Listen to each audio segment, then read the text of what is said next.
You have been arrested for DWI in Harlingen. It is a first offense. And somewhere between the Cameron County Jail and your first setting in a county court at law, somebody tells you that you are going to have to blow into a device to start your car. Is that true? Here's the thing. Almost nobody gets right. There are three answers. They disagree with each other, and which one applies to you turns on a single number that most people never hear at the roadside. Ask this question online and you will get a confident answer. Texas, people will tell you, has been an all-offender ignition interlock state since House Bill 2246 passed in 2015. 25th state in the country to do it. That is repeated everywhere. And it is a summary of a summary. It is not what the statute actually says, and the difference matters enormously to the person asking.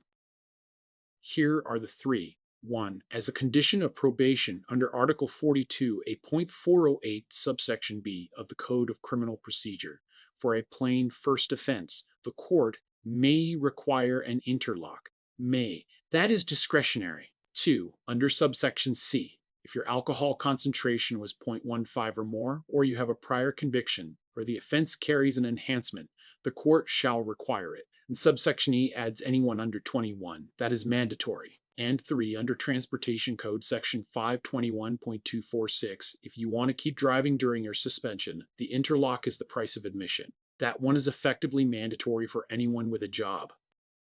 So everything turns on one number, and that number is 0.15. Below it, no prior. Over 21 a judge chooses. At or above it, the statute takes the choice away, and 0.15 is not some extreme outlier reading. It is not quite double the 08 limit.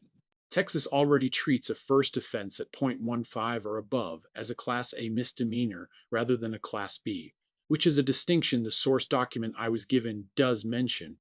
What that document never does is connect that same threshold to the interlock, which is the consequence you will actually live with every morning for a year. And here is why that first discretionary answer matters a lot less than it looks. A conviction suspends your license. Texas gives you a way to keep driving during that suspension.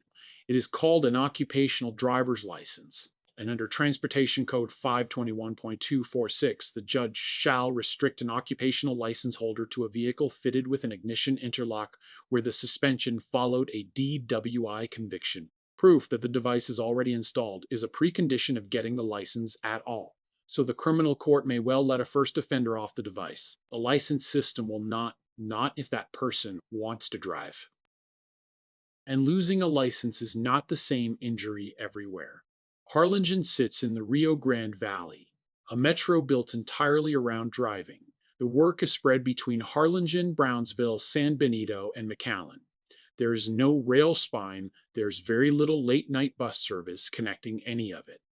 A suspension here is not an inconvenience. For a great many people in Cameron County, a suspension is the job, which is exactly why the occupational license, and therefore the interlock, is the practical center of a first offense DWI here.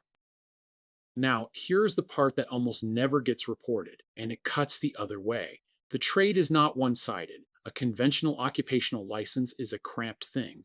Specified hours, specified purposes, often a driving log.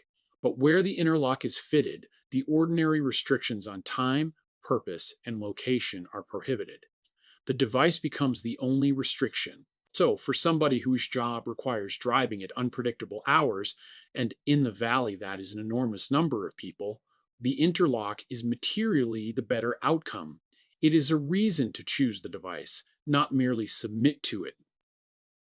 And all of that is running alongside a second clock that most people miss entirely. A DWI arrest in Texas starts two proceedings. The criminal case is the visible one. The administrative license revocation runs in parallel through the Department of Public Safety, and it moves much faster. You have 15 days from being served notice to request a hearing. If you do not ask, the suspension takes effect automatically on the 40th day. And look at the bottom two rows. Because they invert most people's instinct on a first offense, refusing the test suspends your license for 180 days. Failing it suspends your license for 90. Refusing costs twice as much as failing. One more local thing. Regional reporting has described Cameron County as a non-refusal county, and that phrase gets badly misread. It does not mean you cannot refuse. It means officers may go to a judge for a warrant and take blood compulsorily, rather than relying on your consent.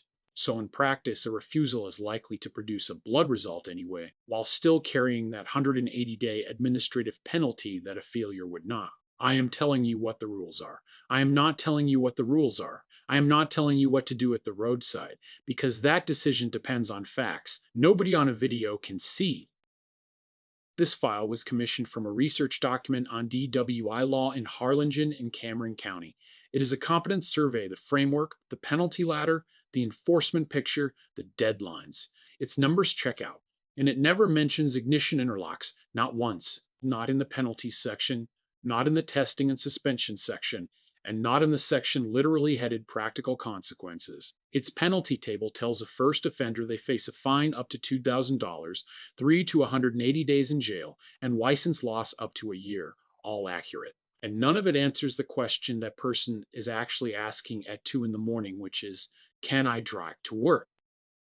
The full file is at interlock.dailytexasnews.com, the statute subsection by subsection, the occupational license trade, the deadlines, and what the commissioning document missed.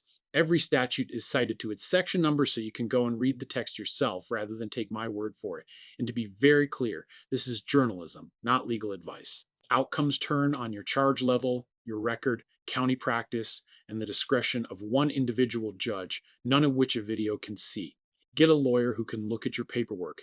If this was useful, subscribe to the channel and hit like. It's how these get made.